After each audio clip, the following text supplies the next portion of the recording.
Sometimes things get very difficult in the world, particularly politically. We live in a time and in a country that is very focused on politics, and in which many, many of us, including me, take our politics very seriously and at times very personally. If you are a member of a minority group, if you're Black, Latino, Asian, gay, bisexual, asexual, transgender, trans, or other marginalized groups, then politics has a direct bearing on your life and your circumstances. So people get very intense about their politics and their politicians. There is a time and place for it, certainly. It is appropriate. It's appropriate to fight your battles for equality and justice with passion and with the commitment that comes from your experience of how policy and politicians affect your life. That is all entirely appropriate. But I want to hand you one tip, particularly if you are someone who has enjoyed or isn't interested in what Sister Unity is about. For those who are new, I'm Sister Unity.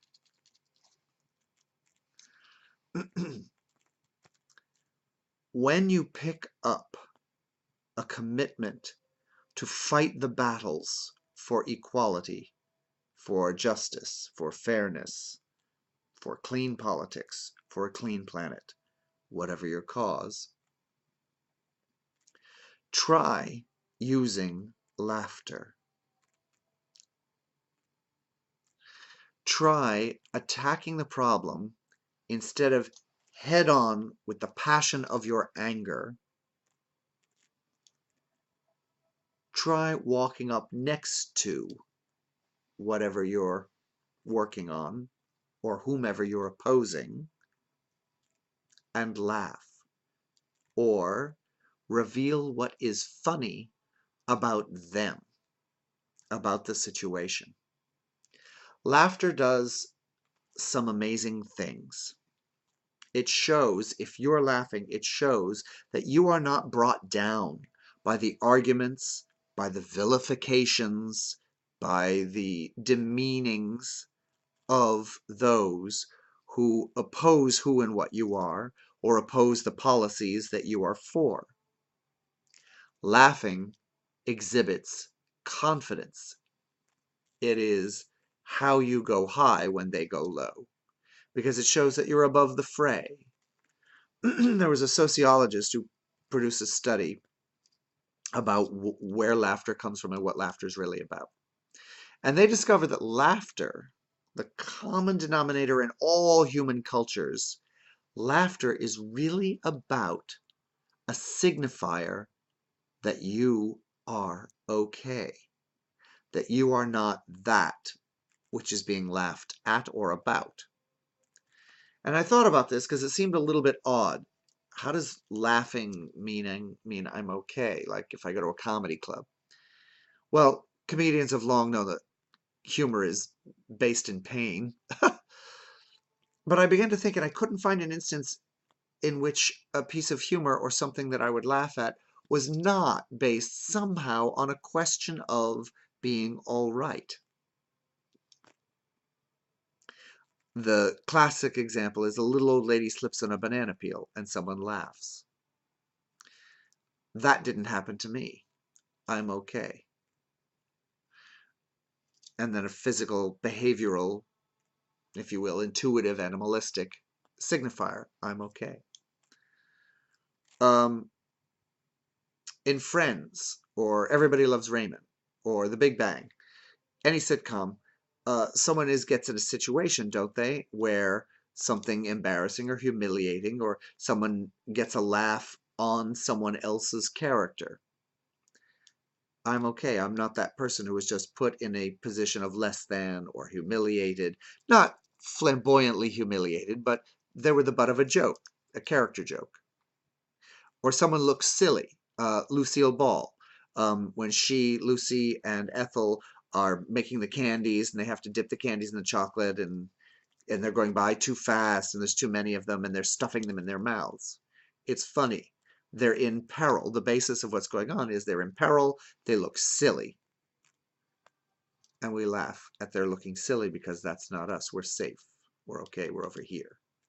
In Indonesia, when something tragic happens, like a car accident or someone falls off a ladder, the natural response is that they laugh. And I didn't understand this at first, but my Indonesian friends explained to me it's not that they're laughing at the person as though, haha, look at you, you got hurt. It's just an intuitive, instinctive reaction that signifies that something bad has happened. And it fits this notion of being a signifier that I'm okay. So if you can attack politics and political discourse and debate and protest with laughter, it flips the switch in people's minds. They know you're okay. You are undeterred and undefeated. Look at how AOC, in her first year in Congress, is handling all of the heat that's coming at her from her opponents. She's handling it with aplomb and with wit and humor. She is laughing at their attacks on her, and it makes their attacks slide off. Ronald Reagan did the same thing. He was famous. He was called the Teflon president because he would chuckle away the attacks on him. In addition to using laughter to show yourself as a serious contender who is unfazed by what is thrown at you by your opponents, use your wit, your creativity, and your humor when you are making your points. If you're leading a protest, ask yourself, what creative way can I involve myself and the people who are coming to support this protest?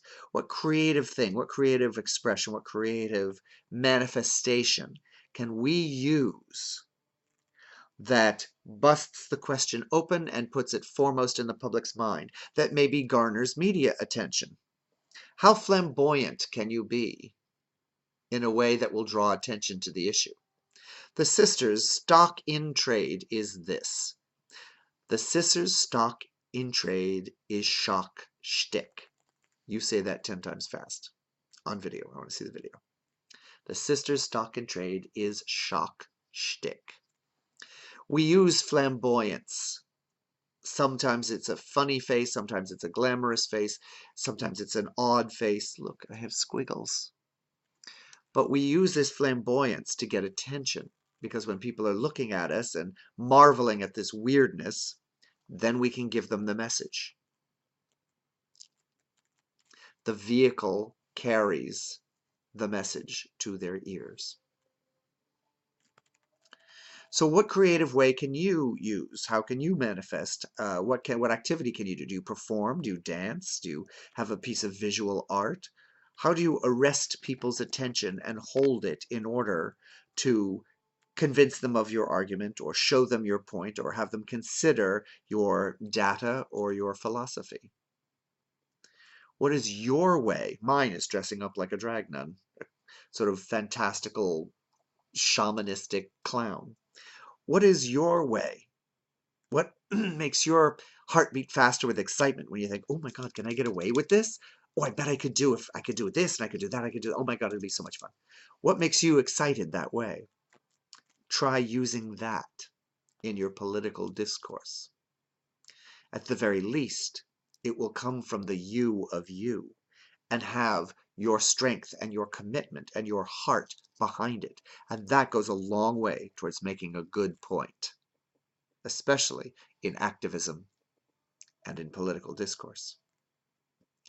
I would love to know about what you think of this idea and how you might employ it. I'd love to hear your ideas. There are groups like the Sisters or the Imperial Court or the Payasos here in Los Angeles, or other creative groups where you may find an outlet, or just maybe on your own. The Pussy Hats Those pink pussy hats during the Trump protests of 2016 and the Women's March of January, and was it January, February, January, right after the inauguration of 2017. Those were a creative expression that someone invented. The Lysistrata Project, when people performed or did readings of the play Lysistrata to protest the oncoming Iraq War in 2003. This was two women in New York who decided to do this on their own and then put it out there, and other people picked up on it, and it went worldwide. Theater companies from all over the world produced readings and stagings of this play to protest the Iraq War. What creative way, what way do you express that is natural to you and makes you excited, can you use in standing up for that which is important to correct or address in our society politically? We've got a planet to save, and it's going to take all different kinds of people with all different kinds of responses to wake up the rest of us who won't believe or don't yet believe the truth in front of us all. I want to see the creativity that you'll bring to this important task.